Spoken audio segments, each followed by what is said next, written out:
दोस्तों, आज जो कहानी मैं आपके लिए लेकर आया हूं ना, टाइटल पढ़कर आप सोच रहे होंगे कि ये किसी तरह की कोई अतरंगी कहानी होगी।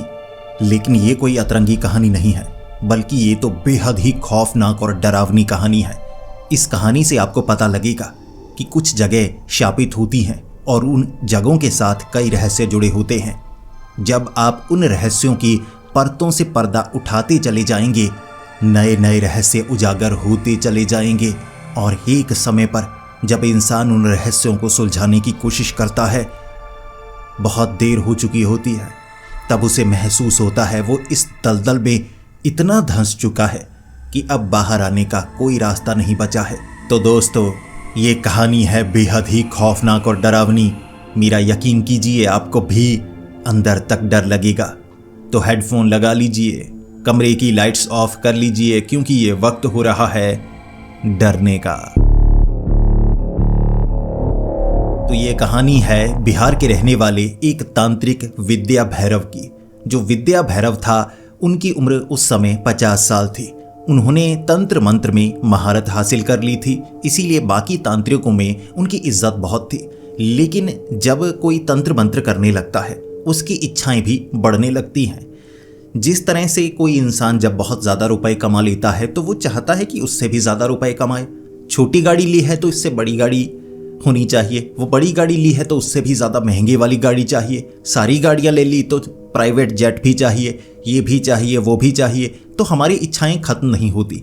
जब कोई साधु संत बनता है तो अपनी इच्छाओं को त्यागना पड़ता है, लेकिन जब कोई तांत्रिक बनता है तो उसकी कुछ इच्छाएं ज़रूर होती हैं। इसीलिए तांत्रिकों को साधु संतों की श्रेणी में रखा जरूर जाता है, लेकिन पूर्णतः उन्हें साधु संत नहीं कहा जाता, क्योंकि तांत्रिकों की भी कुछ ऐसी इच्छाएं होती हैं जो भौतिकी से जुड़ी हुई होती हैं। यानी तंत्र मंत्र से अपने शरीर में ऐसी ताकत को लेकर आना जिससे वो इच्छाएं पूरी हो सके।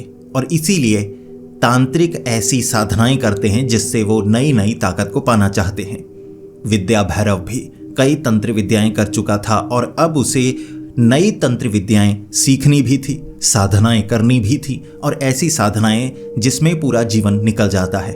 लेकिन उन साधनाओं को करने के कई तरीके होते हैं। एक सबसे आसान तरीका जिसमें समय बहुत ज़्यादा लगता है, एक सबसे मुश्किल तरीका जिसमें समय बहुत कम लगता है, लेकिन वो साधना को करते करते मृत्यु में लीन होने की संभावना बहुत ज़्यादा होती है। इसीलिए विद्या भैरव को लगा था कि ये जो मैं तंत्र साधना करना चाहता हूँ, इसे करने का जो तरीका है उसमें 40 साल लग जाएंगे। लेकिन एक और तरीका है, अगर मैं किसी शापित नील छाया को पकड़ लूँ। अब नील छाया कहा जाता है एक इस तरह की प्रेत आत्मा को जो ना सिर्फ एक श्राप से जुड़ी हो, बल्कि अलग अलग तरह के श्राप से जुड़ी हो। और इसे एक संयोग कह सकते हैं कि जब कोई नील छाया बनती है। अब एक तांत्रिक नील छाया को पाना चाहते हैं, लेकिन नील छाया को पाना कोई आसान काम नहीं। कभी किसी घर में कहते हैं ना, किसी को छाया नजर आई, उसे छाया प्रेत कहा जाता है। और नील छाया अरबों खरबों में किसी एक का रूप बनता है, और वो भी बड़ी मुश्किल से। कहते हैं सैकड़ों सालों बाद कोई नील छाया का रूप धारण करता है। इतना पता लग गया था विद्या भैरव को कि नील छाया का मिलना तो मुश्किल है, और 40 साल की तंत्र साधना मैं करना नहीं चाहता। इसीलिए वो साधना को विद्या भैरव ने रोका हुआ था कि इसे मैं तब तक नहीं करूंगा जब तक कोई और तरीका मैं ढूंढ नहीं निकालता, तब तक कुछ और करता हूं। तब विद्या भैरव भ्रमण किया करता था, बिहार, उत्तर प्रदेश, कभी सिक्किम चला गया, कभी पश्चिम बंगाल चला गया। जो जानकारी मिलती वो तो हमें लेनी चाहिए ना। वो इस तरह से जानकारी इकट्ठा किया करता था। और जब वो नेपाल में था, तब विद्या भैरव को एक ऐसी जानकारी मिली जिसकी उसे जरूरत थी, नील छाया। नेपाल के जंगलों में लोगों को नील छाया नजर आई है, और ये वहां के रहने वाले लोगों ने बताया। इससे पहले कि ये बात बाकी तांत्रिकों तक पहुंचे, जो विद्या भैरव था उसने कहा कि नील छाया को मुझे ही पकड़ना होगा, देर ना हो जाए। और नील छाया को पकड़ने के लिए उस जगह पर जाना होगा। और नील छाया ताकतवर भी बहुत ज़्यादा होती है, और वो कई श्राप से जुड़ी होती है। इसीलिए उन श्राप से उसे अलग करना भी कोई आसान काम नहीं। सोच कर देखिए, एक ऐसी ताकत जिसे मारा नहीं जा सकता, वो आपको मार सकती है। आप उससे कितने समय तक लड़ सकते हैं? एक समय तो ऐसा आएगा ना, उसे आप मार ही नहीं पाएंगे, और वो ताकत आपको मार डालेगी। ऐसी होती है नील छाया। जब तक वो श्राप को खत्म नहीं किया जाता, उसे ना तो पकड़ा जा सकता है, ना मारा जा सकता है। लेकिन जो विद्या भैरव था ना, उसे पता था कई ऐसे तरीके जिससे ऐसी नील छाया को पकड़ा जा सके। अब जो विद्या भैरव था उन जंगलों में भ्रमण करने लगा, उन गांव में भ्रमण करने लगा। वो जगह की तलाश करना चाहता था और धीरे धीरे घूमते घूमते, लोगों से पता करते करते, कई महीनों का इंतजार करने के बाद उसने वो जगह को ढूंढ लिया जहां पर नील छाया नजर आती थी। ये किसी लड़की की नील छाया थी। बहुत ही खूबसूरत लड़की है, नीले रंग की, बिल्कुल परछाई की तरह। और किसी किसी को उसकी खूबसूरती नजर आती है और कहते हैं जिसको उसकी खूबसूरती नजर आती है ना, वो पागलों जैसी हरकतें करने लगता है। अब जो विद्या भैरव था वो चाहता था उस नील छाया को पकड़ना, इसीलिए उसे पता लग गया था कि ये दो पहाड़ियों के बीच की एक जगह है। एक पहाड़ी है, एक पठार है। पठार कहा जाता है, पहाड़ी जैसा ही होता है लेकिन ऊपर से तिकोना नहीं होता, ऊपर से फ्लैट सरफेस होता है, उसे पठार कहा जाता है। तो एक तरफ पठार है, एक तरफ एक पहाड़ी है, उसके बीच की जो जगह है वहां पर नील छाया नजर आती है। तो तांत्रिक ने भ्रमण खत्म किया, अब उस जगह डेरा लगा लिया जंगल में। अब जंगल में एक तांत्रिक के लिए ना सिर्फ ऐसी ताकत ही खतरा होती है बल्कि जानवर भी तो खतरा होते हैं। सोचकर देखिए, आप तंत्र साधना कर रहे हैं, आप ध्यान में लीन हैं, कोई शेर आकर आपको खा जाए तो तंत्र साधना का फायदा क्या? शरीर को भी बचाना पड़ता है। तो इसीलिए उस तांत्रिक को वहां पर कुटिया का निर्माण करना पड़ा, ऐसी कुटिया जिसमें कोई जानवर ना आ सके। अब समय इसमें भी लग रहा था और उसे डर था अगर ये बात किसी और को पता लग गई तो मेरे लिए मुश्किल हो जाएगी। अब एक जगह कई तांत्रिक हों तो किस तांत्रिक को वो चीज़ मिलेगी, ये परेशानी का सबब बन जाती है। इसीलिए ये काम जल्द से जल्द तांत्रिक करना चाहता था। तो विद्या भैरव ने उस रात चलना शुरू किया जब वो नील छाया नजर आती थी। अब ये जो नील छाया थी, कहते हैं जब पूरा चांद निकला हुआ हो, चांद की रोशनी नील छाया पर पड़ती है तो जैसे चांदी चमकती है ना, नीली नीली चांदी चमकने लगती है, उसका शरीर ऐसा होता है। उसे ढूंढने के लिए विद्या भैरव ने भ्रमण शुरू कर दिया। जंगल में उस रात भ्रमण करते करते जो पेड़ थे वो नीले नीले नजर आ रहे। अब जो नील छाया है वो एक ऐसा प्रेत है जिसे एक शरीर मिल चुका होता है। वैसे भूत प्रेत होते हैं, उनका शरीर थोड़े ना होता है, धुआं है, पेड़ों के आर पार चले गए। लेकिन रात के वक्त नील छाया को एक शरीर मिलता है, इसीलिए नील छाया को तांत्रिक पाना चाहते हैं। नील छाया का जो खून होता है वो कहते हैं नीले रंग का होता है, उस शरीर से खून निकलता है नीले रंग का। अब उसका जो पसीना होता है वो भी नीला नीला ही निकलता है। तो उस खून की जरूरत होती है तांत्रिकों को। अब ऐसा खून मिलने के बाद तांत्रिकों को ऐसी ताकत मिलती है कि बाकी तांत्रिकों से वो बहुत आगे निकल जाते हैं। 40 साल का काम एक क्षण में हो जाता है, और क्या चाहिए। तो पेड़ों पर नीला नीला रंग देख, जो कि चांद की रोशनी में चमक रहा, ये साफ था नील छाया यहाँ पर मौजूद है। उसे ढूंढा कैसे जाए? किसी पेड़ पर नीली नीली रोशनी है, किसी पेड़ पर नहीं है। तो कभी कहीं भटकता तांत्रिक, तो कभी कहीं भटकता, लेकिन उसे नील छाया नहीं मिली। पूरी रात उसने ऐसे ही लगाई, जिसके बाद जो विद्या भैरव था वो जान चुका था काम इतना आसान नहीं, समय लगेगा। तो उसने समय लगाया। तो जो विद्या भैरव था हर रात घूमने लगा और कुछ दिनों बाद एक रात उसे नील छाया नजर आ गई। जब नील छाया नजर आई, विद्या भैरव अब नील छाया को छोड़ने वाला नहीं था। बड़ी मुश्किल से नील छाया नजर आई है। लड़की जैसी भी लग रही है, लड़के जैसी भी लग रही है, नीली नीली रोशनी, आप सोच ही सकते हैं। तो जो तांत्रिक था उसने पीछा करना शुरू कर दिया। जो नील छाया थी वो भागने लगी।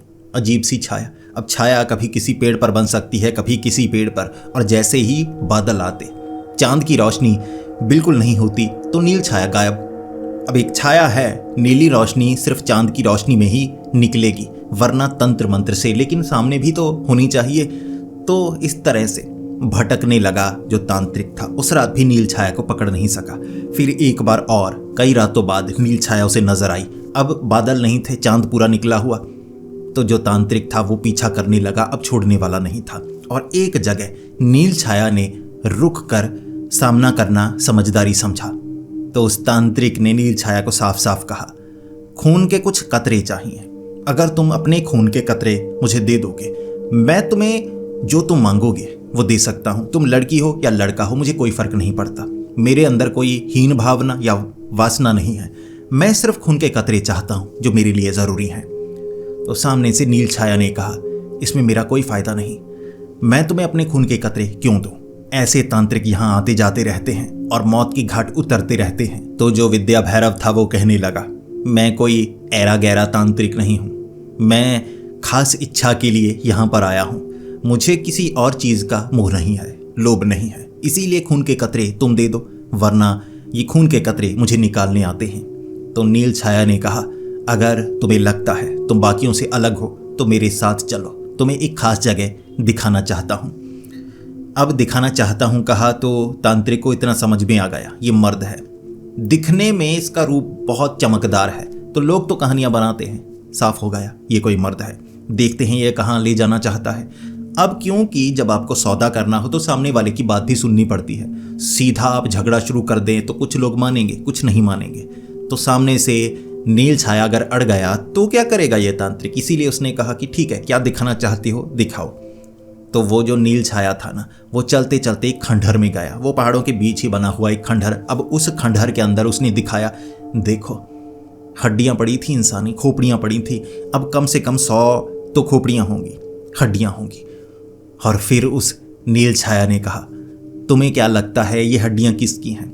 ये कोई कब्रिस्तान नहीं है, ये हड्डियां तांत्रिकों की हैं, वो तांत्रिक जिन्होंने यहां पर प्राण त्यागे हैं। अगर इन्हें देखकर तुम समझदार हो तो समझ जाओगे कि तुम्हारा यहां पर रुकना कितना खतरनाक हो सकता है। अगर तुम मेरे खून का कतरा चाहते हो तो तुम्हें अपने शरीर को इस रूप में लाना होगा और उसके बाद तुम उठ नहीं पाओगे। और तांत्रिक को पता था मरने के बाद कौन उठता है, बात तो इसकी सही है, लेकिन मुझे इसके खून का कतरा चाहिए। अब प्यार से नील छाया मान नहीं रहा था, तो तांत्रिक ने लड़ना शुरू कर दिया, तंत्र मंत्र का सहारा लिया, उसे पकड़ने की कोशिश की, बोतल में कैद करने की कोशिश की, पेड़ से बांधने की कोशिश की, अपने खून के कतरे से अपने साथ जोड़ने की कोशिश की, अपने ऊपर हावी करवाने की कोशिश की, जैसे प्रेत किसी के शरीर में आ जाता है। किसी तरह से इसे अपने अंदर डालूं मैं और लेकर चलूं, लेकिन उस जगह से जुड़ा हुआ था नील छाया। और जब सब कुछ कर लिया, तांत्रिक ने हार मान ली कि नहीं, तुम्हें नहीं हराया जा सकता, जो मैं जानता था सब कुछ कर चुका हूं, तुम्हें नहीं हराया जा सकता। कमाल की है ताकत, कैसा श्राप जुड़ा है। अब अपने श्राप के बारे में भी अगर बता सकते हो तो बताओ, मैं जानना चाहता हूं ऐसा कौन सा श्राप है जो हर तरीके से कोशिश करने के बाद भी मैं तुम्हें आजाद नहीं कर सकता, बताओ मुझे। तो जो नील छाया थी उसने कहा, मैं यहां पर कैद हूं पहाड़ी के जिन्न के कारण। अब वो जो पहाड़ी का जिन्न है वो एक तरफ वाली पहाड़ी के ऊपर है।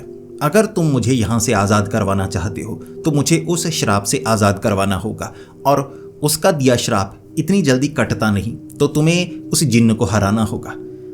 तो इस पर विद्या भैरव ने कहा, यह काम कुछ आसान है, सीधे सीधे मैं श्राप को खत्म नहीं कर सकता क्योंकि वो एक जिन्न से जुड़ा है। अगर मैं जिन्न को हरा दूं, जिन्न को कैद कर लूं, तो जिन्न को मजबूर करूंगा कि वो इस श्राप को काटे, उसका श्राप खत्म हो गया तो नील छाया मेरी कैद में, उसके बाद जितना खून चाहिए मैं निकाल सकता हूं। और मेरे काम का वैसे भी 1-2 बूंदे हैं, ज़्यादा की ज़रूरत मुझे पड़ेगी नहीं। तो नील छाया से जो तांत्रिक था उसने एक वादा किया, आऊँगा मैं, तुम्हारे श्राप को खत्म करूँगा, तुम्हें आज़ादी दूंगा, मैं तुम्हें मारना नहीं चाहता, खून की बूंदें चाहिए। और नील छाया ने कहा, अगर मेरी आज़ादी हुई तो मैं खून की बूंदें देने को तैयार हूँ। और क्या चाहिए था, विद्या भैरव को एक रास्ता मिला। इससे पहले तो हार ही नहीं सकता था वो, विद्या भैरव खुद हार गया था कि नहीं कर सकते, एक रास्ता मिला था। तो विद्या भैरव को लगा मैं जिन्न को हरा सकता हूं, जिन्न को हराऊंगा। तो उस पहाड़ी के ऊपर चढ़ने लगा। ये एक पहाड़ी का जिन्न था, इतना विद्या भैरव को समझ में आ गया।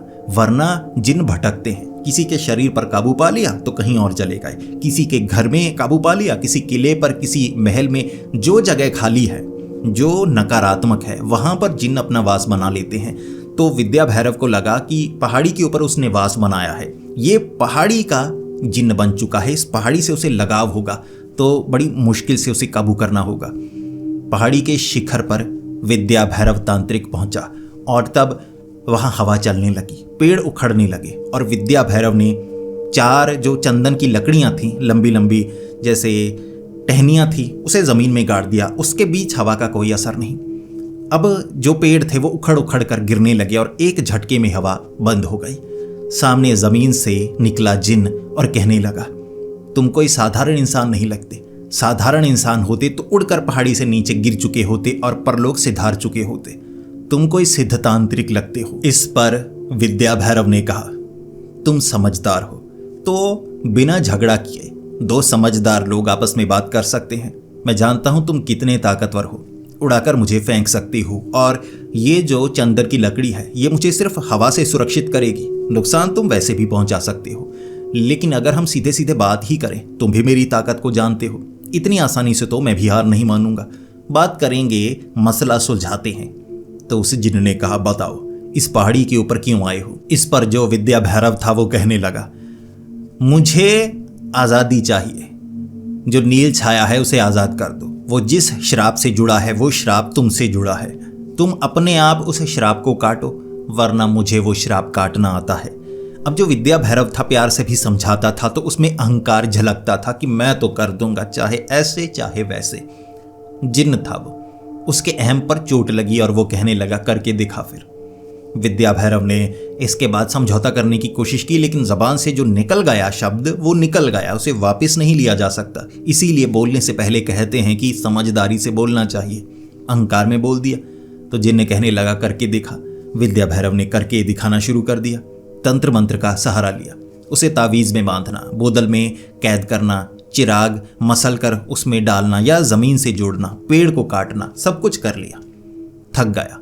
रात बीतने को आ गई। एक तो नीचे पहले नील छाया से लड़ाई की, अब ऊपर जिन्न से। जिन्न ने जख्मी कर दिया और इसके बाद जो विद्या भैरव था वो भागा।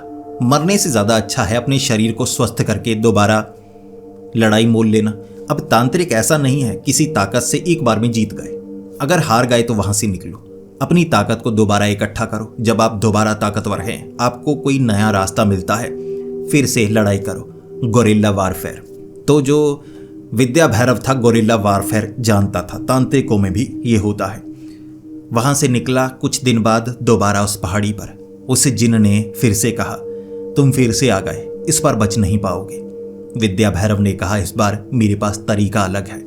अब विद्या भैरव भी कई ऐसी जानकारियां जुटाकर आया था जो एक जिन्न के लिए ज़रूरी थे, वरना एक तांत्रिक को जिन्न की क्या ज़रूरत, सिर्फ श्राप काटने के लिए। मान लीजिए किसी के घर में जिन्न है, जिन्न ने काबू किया हुआ है लोगों को, तब ऐसे तांत्रिक की ज़रूरत पड़ती है, वरना अपनी सिद्धियों साधनाओं को पाने के लिए एक तांत्रिक को ये सब करने की क्या ज़रूरत है। तो जो विद्या भैरव था अब तावीज़, जो चांदी के सिक्के, पुराना लोटा, पीतल का लोटा, तांबे का लोटा, ये सब चीज़ें लेकर आया था ताकि मैं इसे जिन्न को कैद कर सकूं। लड़ाई की। अब इसके बाद वो जिन्न भी हारने की कगार पर, लेकिन हार नहीं रहा। उसे कैद नहीं किया जा सकता था, उसे इस पहाड़ी से अलग नहीं किया जा सकता। विद्या भैरव जान गया, चाहे कोई महान तांत्रिक आ जाए, पहुंचा हुआ तांत्रिक आ जाए, ये काम नहीं किया जा सकता। और विद्या भैरव समझ गया, लड़ने से तो कोई फायदा नहीं। तो विद्या भैरव ने माफ़ी मांगी, माफ़ कर दो, जबान से निकल गया, अहंकार में चूर हो गया था, तुमने अहंकार को तोड़ दिया। अब समझौता करते हैं, मैं हार मानता हूँ, लेकिन तुम मुझे मारोगे तो नहीं।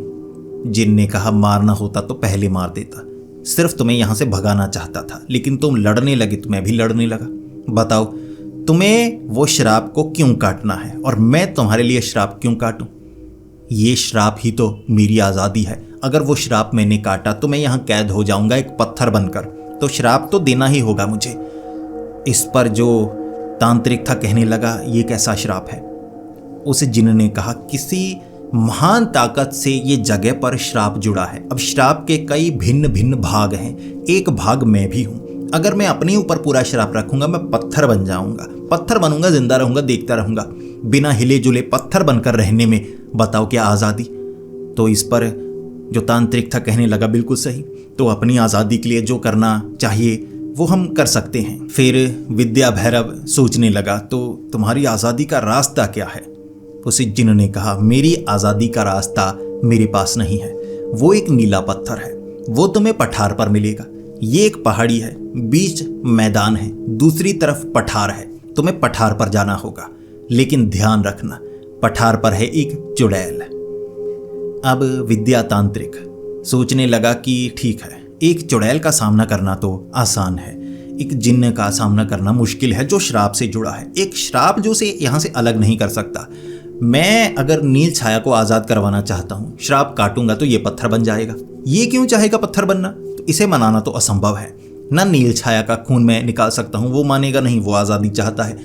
दोनों कैदी हैं, लेकिन इसकी आज़ादी का रास्ता नीला पत्थर, नीले पत्थर से इसका श्राप कट सकता है। तो नीला पत्थर मुझे पठार की चुड़ैल से लेकर आना होगा।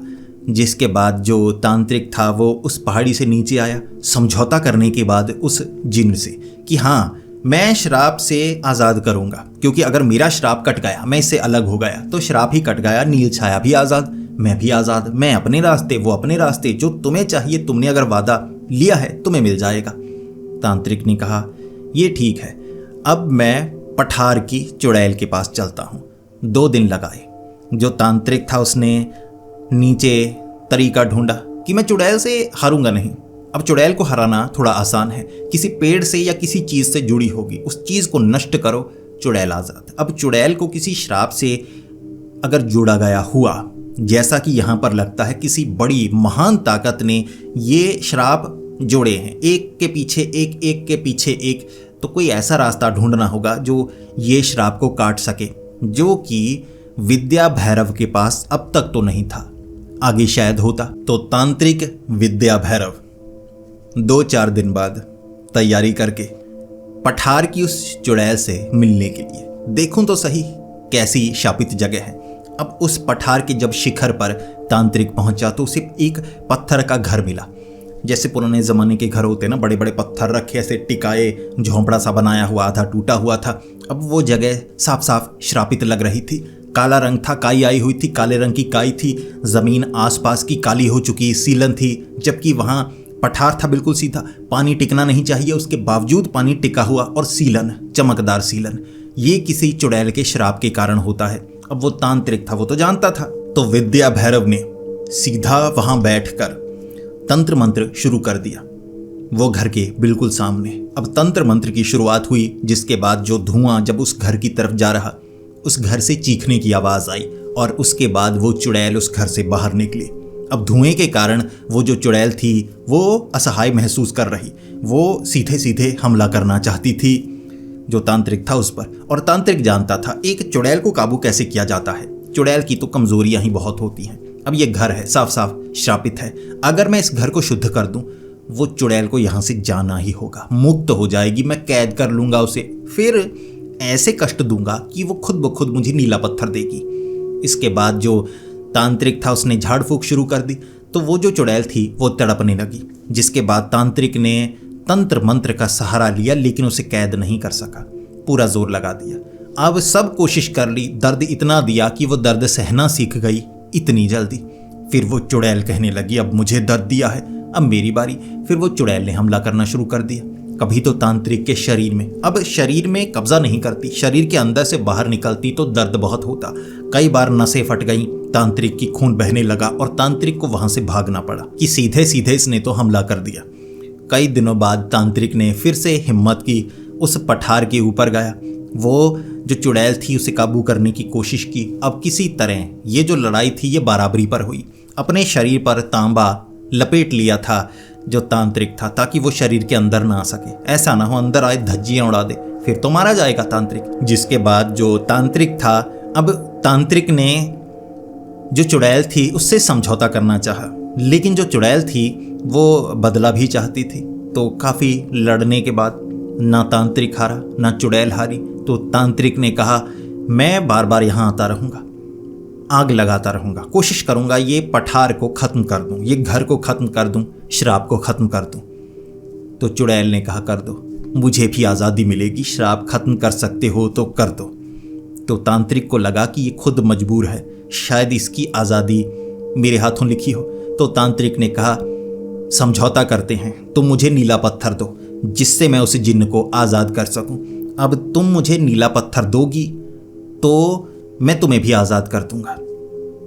इस पर वो चुड़ैल कहने लगी, नहीं कर सकते, एक महान ताकत ने ऐसे श्राप जोड़े हैं कि तुम मुझे इस पठार से अलग नहीं कर सकते। नीला पत्थर मेरे अंदर, मेरी आज़ादी नीले पत्थर का निर्माण है, ऐसे तो नीला पत्थर मिलेगा ही नहीं।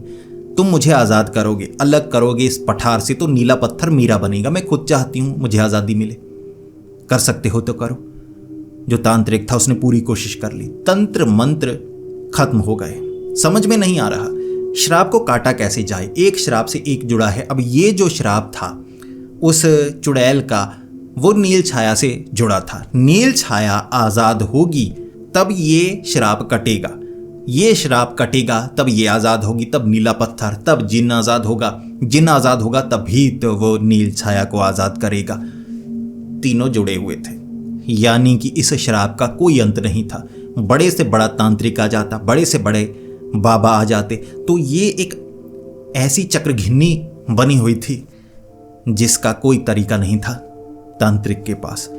तो विद्या भैरव ने चुड़ैल से बात की और अंत में यही समझा, कोई रास्ता नहीं है, अब मैं क्या करूं। तो विद्या भैरव ने पठार की चुड़ैल से भी हार मानकर नीचे उतरने में समझदारी समझी और फिर हार मान चुका था कि नहीं, ये नील छाया किसी को नहीं मिल सकती। हो सकता है पहले तांत्रिकों ने कोशिश की हो, जैसा नील छाया ने कहा कि पीछे वो जो 100 से ज़्यादा कंकाल पड़े हैं वो तांत्रिकों के हैं, वो यहाँ पर मारे गए, यकीनन मारा ही जाना था। तो अंत में जो विद्या भैरव था उसे लगा नील छाया से खून के कतरे अगर मांगे जा सकते हैं तो मांग कर ले लूं, क्योंकि श्राप तो काटा नहीं जा सकता। तो विद्या भैरव ने आखिरी कोशिश करने के लिए नील छाया के पास जाकर विद्या भैरव ने कहा, मुझे खून के कतरे दे दो, श्राप को मैं काट नहीं सकता, और वैसे भी मैंने पूरी कोशिश की, जिनसे लड़ने की कोशिश की उसे खत्म नहीं किया जा सकता, वो श्राप से जुड़ा है, जिस श्राप से वो जुड़ा है उससे वो चुड़ैल जुड़ी है। अब चुड़ैल को खत्म कैसे करूं, वो श्राप तुमसे जुड़ा है, तीनों जुड़े हैं, आज़ादी शुरू कहाँ से करूं, कोई रास्ता नहीं है। मायूस था वो नील छाया, कहने लगा 100 से ज़्यादा साल हो चुके हैं, यहाँ कैद हुए, मुझे आज़ादी चाहिए, मुझे आज़ादी चाहिए, खून के कतरे तब दूंगा, मुझे आज़ादी चाहिए। तो जो विद्या भैरव था उसने सारी कोशिश कर ली, हाथ पैर जोड़ लिए, खून दे दो, खून दे दो, दया कर दो, मुझे भिक्षा दे दो, किसी भी तरह से मुझे खून दे दो। जो नील छाया था वो कहने लगा, नहीं, ऐसे नहीं, मुझे मेरी आज़ादी चाहिए। दान करने का तभी फ़ायदा है अगर आपको भी कुछ मिले, बेवजह दान करने से क्या फ़ायदा। तो जो तांत्रिक था वो भी सोचने लगा कि ये भी बड़ा चालाक है। जिसके बाद उस नील छाया ने कहा, एक तरीका है आज़ादी का। ये जो श्राप है ना, ये काम करता है चांद के सहारे। अगर अमावस्या की रात जब चांद नहीं निकला होता, घुप अंधेरा होता है, ये श्राप से कुछ समय के लिए आज़ाद होते हैं, जैसे आज़ादी का कुछ समय। अब उस रात ये यहाँ पर आते हैं, तब मैं छिपा हुआ होता हूँ।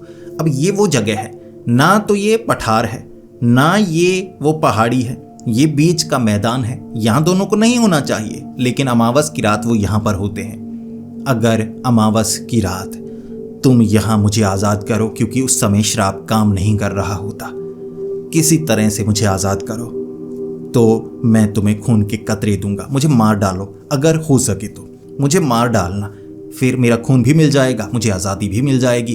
वो तो चलो कैद हैं, शायद उन्हें भी आज़ादी मिले। अब जो विद्या भैरव था उसे ये तरीका नहीं पता था, लेकिन जो नील छाया था वो 100 सालों से जिंदा था। उसने कहा ऐसा एक तरीका होता है, लेकिन उसके लिए एक अलग तरह की साधना करनी पड़ती है।